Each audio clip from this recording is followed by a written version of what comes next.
र यो ल्यापटपमा मैले यो ल्यापटपबाट यो ल्यापटपमा इजिली डाटा ट्रान्सफर गर्न सकिरहेको छु। हेर्न सक्नुहुनेछ। हेलो एन्ड वेलकम सबैजनालाई।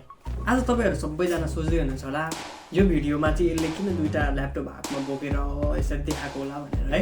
आज एउटा आइडिया लिएर आएको छु। ल्यापटप टु ल्यापटप ट्रान्सफर चाहिँ कसरी गर्न सकिन्छ। मेरो हातमा एउटा राउटर पनि देख्न सक्नुहुन्छ।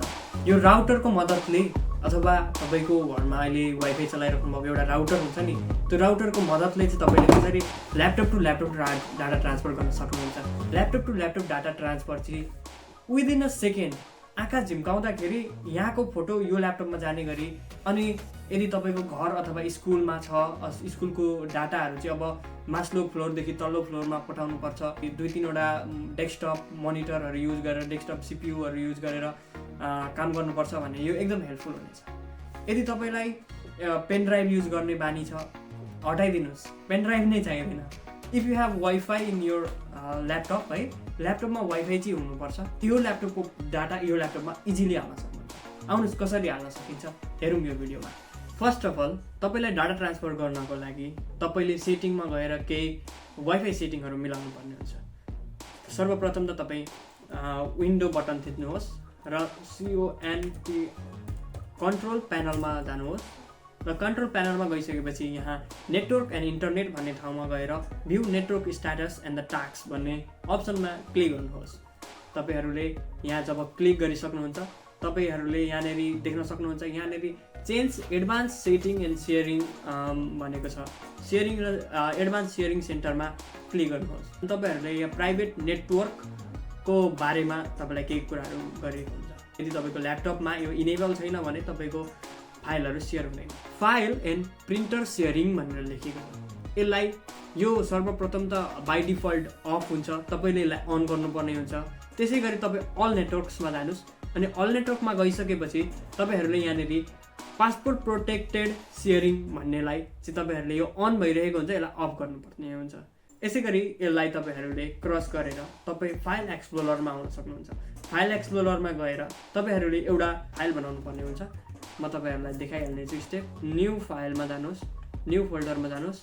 न्यू फोल्डर बनाउँदाखेरि यहाँनिर अब SHARED सेयर्ड 2 भनेर लेख्नुहोस्। अब यो मैले 2 भने अथवा सेयर्ड अथवा सेयर्ड 2। अब यसमा राइट क्लिक गर्नुहोस्। राइट क्लिक गरिसकेपछि तपाईँले यहाँनिर देख्न सक्नुहुन्छ मोर अप्सनमा जानुहोस्। मोर अप्सनमा गइसकेपछि तपाईँले यहाँनिर गिभ एसेस टु भन्ने छ, यहाँ स्पेसिफिक पिपलमा जानुहोस्।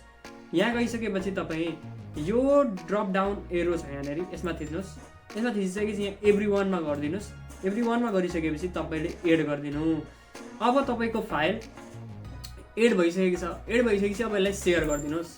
यसलाई सेयर गर्न साथ तपाईँको सेयर 2 भन्ने फाइल चाहिँ हाम्रो सेयर भइसकेको छ।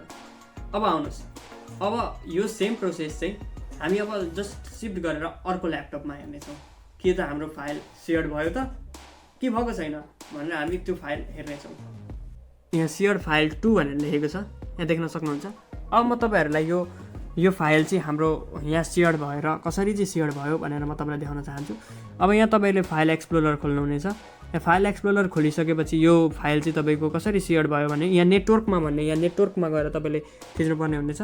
नेटवर्कमा गएर थिचिसकेपछि तपाईँले यहाँनिर डेस्कटप भनेर यहाँनिर आफ्नै नेटवर्कमा भएको डेस्कटपको नाम चाहिँ तपाईँले याद गर्नुपर्ने हुनेछ। यो डेस्कटपमा थिच्नुपर्ने हुनेछ। अघि एउटा मैले सेयर 2 भनेर लेखेको फाइल मैले यहाँ सेयर भइसकेको छ। अब म यो सेयर भइसकेको फाइलमा एउटा कुनै डकुमेन्ट लगेर एड गर्नेछु।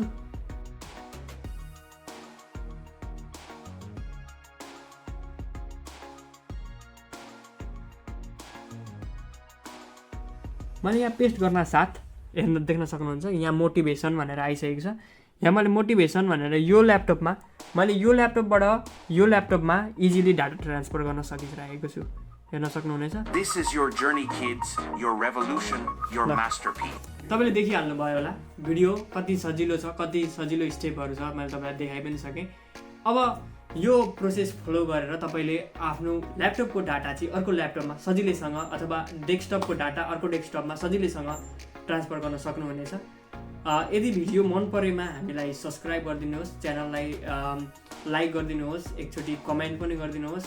तपाईँको कमेन्ट, लाइक र सेयरले हाम्रो हौसला बढ्ने नै छ। जसलाई जरुरत छ यो भिडियोको उहाँहरूलाई सेयर पनि गरिदिनु हुन हार्दिक अनुरोध गर्दै आजको लागि बिदा माग्न चाहन्छु।